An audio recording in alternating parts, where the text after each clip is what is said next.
Abuja, Nigeria's capital in the making. Africa's answer to Latin America's Brasilia. To its architects, Abuja was to mark the dawn of a new Nigeria, free from corruption, free from the ethnic and religious conflicts which have plagued the Republic's history. Instead, Abuja has become a different kind of symbol, a witness to the country's incomplete road to civilian rule. The restoration of democracy, as in many other parts of the world, is still an unfulfilled dream. The military regime pledged to make way for a civilian administration, and a democratically elected government was due to be installed in January, but Parliament remains empty. Officials cancelled presidential elections, accusing the candidates of returning to old and corrupt habits. What really had happened is that the politicians had devised new electoral malpractices that never existed during the first three elections we had in 1990, 1991, and July 1992, namely executive allocation of votes. We realized that they tended to allocate votes where elections were not held. The Electoral Commission banned the 23 presidential candidates from future polls for alleged illegal practices, notably vote buying and forged results. For the third time in twice as many years, hopes of a prompt return to democracy would have to wait, officially, until August. Candidates claimed they'd been victimized. I have never cheated in my life. I spent 31 years in public service as a minister, as secretary to the present administration, as a chief executive of a bank.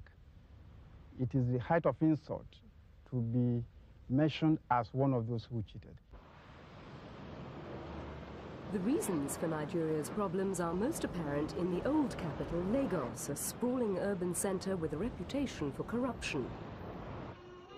Bringing in democracy could hardly be an easy task in a country where most changes of governments have been the result of military takeovers.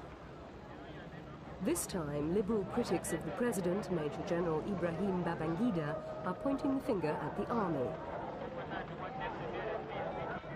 Soldiers, they say, have played a key role in the defeat of the democratic ideal by setting a bad example. A lot of corrupt cases that have come up, and nobody that I know of has ever been prosecuted for corruption. And these fellows seem to have institutionalized corruption. In the past 2 years, military officers are said to have set up scores of banks for fraudulent purposes. At the same time, there are allegations that Nigeria's vast oil earnings have been laundered through the financial system. This suburb of Lagos is home to members of the military, some still in service, others retired.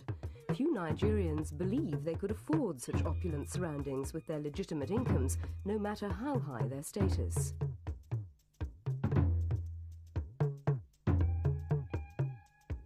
Financial backers in the West, notably the former colonial ruler Britain, are undoubtedly viewing an extension of military power with concern, and at a time when the World Bank is expressing reservations about Nigeria's penchant for grand schemes deemed of dubious economic worth. Nigeria's religious divisions are another obstacle on the road to democracy. Muslims, like these arriving for Friday prayers in the northern city of Kano, belong to the country's most powerful political group. They've provided 7 of the 9 heads of state since independence more than 3 decades ago. Now they dominate the army and therefore the government.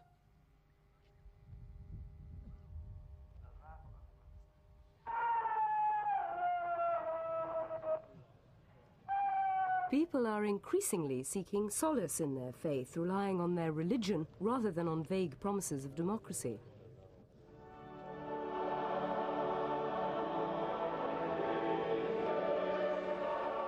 Christians in the south fear that Nigeria is moving closer to becoming an Islamic state. A fear confirmed in their view when President Babangida, himself a northern Muslim, took Nigeria into the Islamic conference.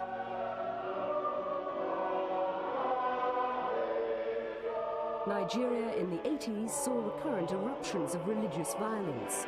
Now there are those who fear that without the bond of democracy, the country's fragile unity might eventually disintegrate.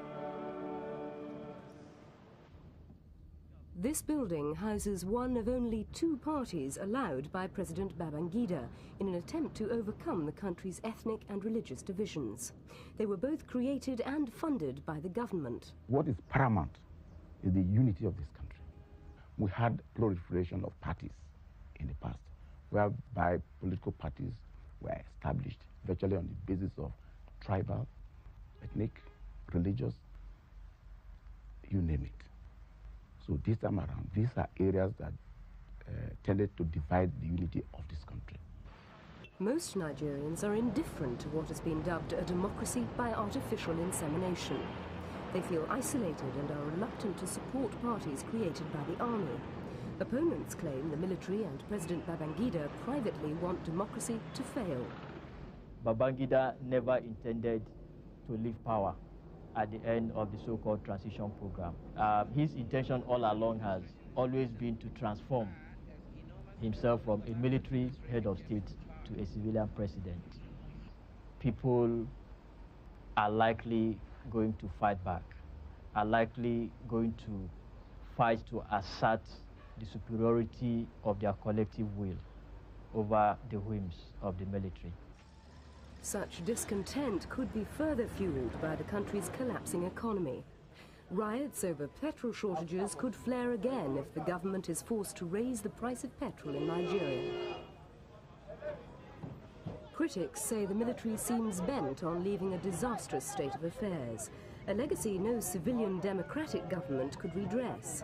Any incoming administration would probably founder, leaving the road open for yet another military coup.